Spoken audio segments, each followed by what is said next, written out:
Assalamu alaikum wa rahmatullahi wa barakatuh, sister. So you've written into us about your fear of marriage, how you're feeling traumatized at the idea of marriage.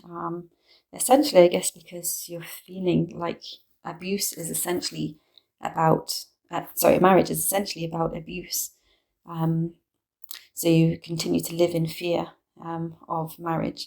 So I guess really it's of no surprise that you're feeling fearful of marriage when you actually have the wrong idea of what it is, from what you're saying here. So the key here, I think, is really to increase your knowledge of what it is to be married.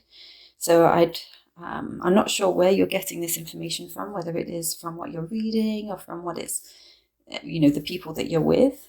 So I'd ask you to look to where you're getting your information from, as it seems that you've either been misinformed or the people that you are with have not had a positive experience of marriage.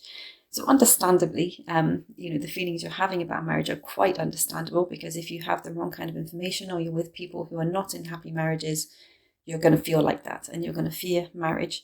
So of course, the way you're feeling, if this is what you're exposed to, is a completely rational response to what you're feeling.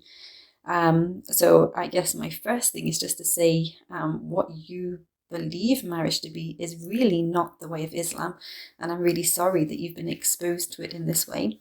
I can totally understand why you wouldn't want to marry if this is what you've been exposed to. So what your experience is a very rational response to what you've been exposed to. So from that perspective, I can understand why you'd feel this way. So the first thing I would suggest to get over this is to get the correct knowledge of what marriage is in Islam, and make sure you get it from a reliable source as well. So it might be that your local masjid offers courses on marriage that you could attend in person.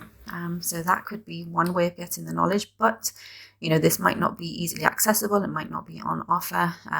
Otherwise, there are plenty of courses online that teach about the fiqh of marriage.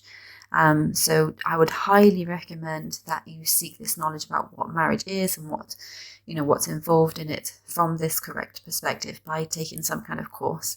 Marriage is supposed to be a source of comfort and protection for both the husband and wife, and both have rights over each other to ensure that this happens. Abuse is never acceptable in Islam, so please don't believe that this is part of Islam. And if you learn about what marriage is from authentic sources, then you will come to learn that this is the case. There should never be fear either. It should just be comfort, and there should be utmost respect on both parts. You should feel comfortable, not fearful of marriage. So aside from taking courses, you might try mixing more widely with other married couples to be exposed to different marriages. In the case that it's that you've seen or heard of abuse that you're talking of occurring, so be exposed to other people who are living happily in marriages. Now, don't get me wrong, all marriages do face some level of difficulty, and there will be disagreements. There may be heated arguments between the husband and wife. This may go on for some time, but it should never turn to abuse, whether that be physical or verbal.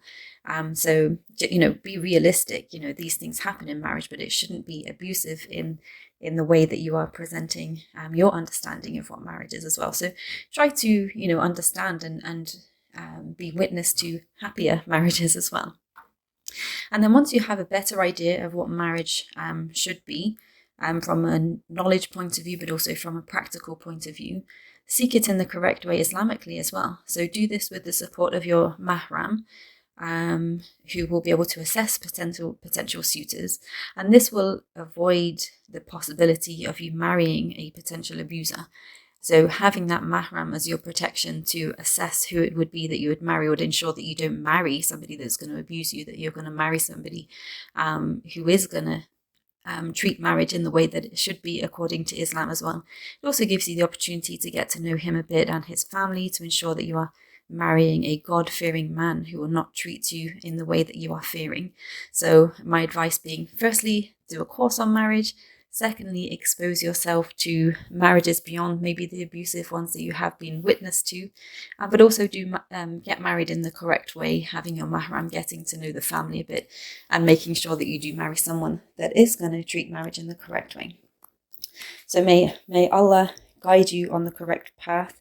May He grant you a righteous, God-fearing husband who will be the coolness of your eyes in both this life and the next, and will give you a positive experience of marriage in a way that is comforting and will be a protective factor for you.